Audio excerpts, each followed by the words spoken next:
Allah says in Surah At-Talaq, and He, Allah, will provide him from sources he never could imagine. And whosoever puts his trust in Allah, then He will suffice him. Verily, Allah will accomplish His purpose. Indeed, Allah has set a measure for all things. When we are faced with a difficult situation, and when things seem completely out of control, we are reminded that nothing is outside of Allah's control. Especially when there seems to be no way out of a particular situation, when in fact we can't even conceive of a solution. This is when Allah gives us even greater help. In fact, help that comes outside the realms of human capability and understanding. We often lose hope in something because our rational minds are doing the thinking. Maybe it's an essay deadline. Maybe we're trying to arrive somewhere on time and we've got delayed. Maybe someone is unwell. Maybe a community is being oppressed. Or maybe we can't get a job. But here Allah is telling us that His help goes beyond human imagination. If we only ask Allah based on what we think is possible, then we will miss out on the otherworldly, miraculous nature of Allah's help. Musa alayhi salam understood this when he was trapped between the Red Sea and the army of Fir'aun. Maryam alayhi salam understood this as she bravely returned to her people with the baby Jesus alayhi salam in her arms. And so too did Zakaria alayhi salam when he prayed for a child. Though he and his wife were in their old age, they were not just pious people, they were smart and open-minded too. The more someone's mind is open to the power of Allah, the higher they will aim and the more they will achieve in this life and the next. If you look at the second sentence in the verse, and whosoever puts his trust in Allah, then He will suffice him. Allah tells us about another reward that comes with trusting Him, and that is the reward of contentment and peace. This is the meaning of, and Allah is sufficient for him. When something is sufficient, it means you're satisfied. You need nothing else and seek nothing else. It means you're at ease with whatever Allah has willed for you, and recognize there is good even in things that seem to be negative. It also means you don't depend on other people.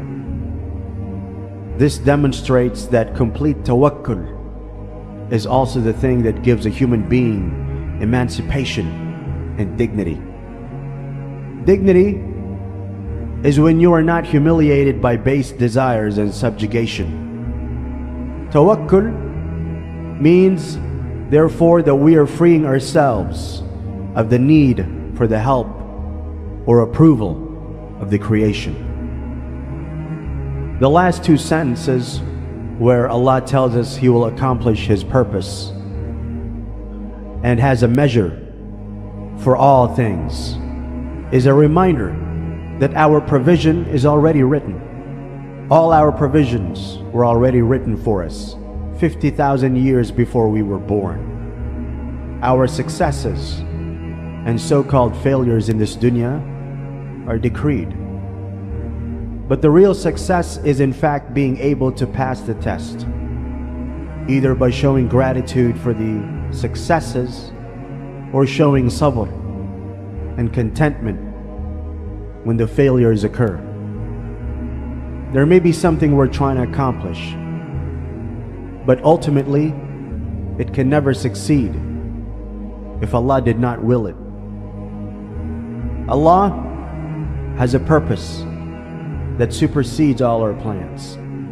So when we have tried with something and it still doesn't work, then we must realize that Allah is in control, not us. And rather than feeling disappointed by that, we should try to understand that everything Allah decrees for us has wisdom in it.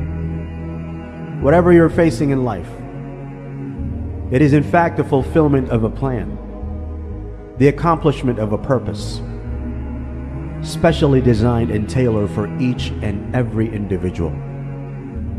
In Surah Al-Baqarah, Allah says, "And it may be that you dislike a thing while it is good for you. And it may be that you love a thing while it is evil for you. And Allah knows while you know not."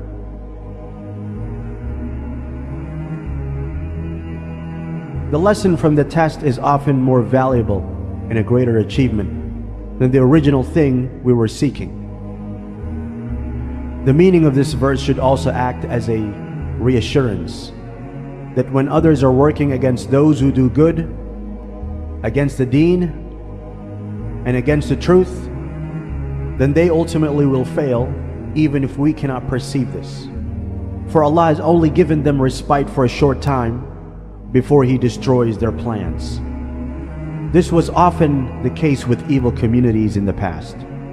Allah gave them some short-term, superficial successes, which made them feel arrogant for a while. But in the end, their plans and their plots failed. We see this in the examples of Ad, Thamud, the people of the ditch, and the Pharaoh. Amazing stories in the Quran that we should study and seek to draw lessons from. So the final conclusion is that we need to reprogram our way of thinking, to not limit Allah's power and aid to what we think is rationally possible. Know that we humans have a bounded rationality that can't perceive the endless capacity of Allah's will. And we should reconfigure our minds to truly recognize that Allah can command and facilitate anything for us. Also, we need to remind ourselves that worrying and fretting about things that Allah has already decreed and measured out perfectly for us is a pointless exercise. We should just get on with what is in our hands. Do what we can in the circumstances we are currently in, and keep making dua for the best from Allah, the Most High. Practical tips to achieve the above. Force yourself to make dua for that which seems impossible. Keep trying with whatever practical means you're available, even if, no, especially if, you think the doors have already closed. Example, when rushing to catch a plane and the check-in desk has already closed. True story. That job application, no matter how fierce the competition might seem, when a deadline is looming and you need to ask for an extension, but doubt it will be given. Such are times when your trust in Allah is pushed to the very limit. Will you still persevere? Listen to Quran, and especially familiarize yourself with its stories of the prophets and the Salihin, the righteous, peace be upon them. Their actions and deep conviction will help to challenge our skepticism and will broaden our minds to appreciate the power of Allah. Be around those people who will give you hope and encouragement, those who help you to avoid regret, who give constructive advice, and who big up the positive sides of things. Look out for and memorize special verses in the Quran, supplications from the Sunnah. That will increase our tawakkul. And finally, what we can do when things are still going badly, when our trust and efforts don't seem to be leading to be the outcome we hoped for, in that case, pause, reflect, and purposefully ask ourselves, what is Allah teaching me through this? What negative habit, quality is He wanting me to let go of? What material things do I still need to detach myself from? What positive outcomes are there that I am overlooking? Are the consequences of this negative situation really that awful that I should be getting this wound up about it? Could it be that this negative outcome is just one small, short-term phase on the way of an overall victory in the long term? When Allah tests us, He is simply teaching us. He will keep giving us those mock exams before the big exam until we learn. And if you do learn and you get what the lesson is all about, then congratulations. That's a very precious blessing and is possibly the real success you're after.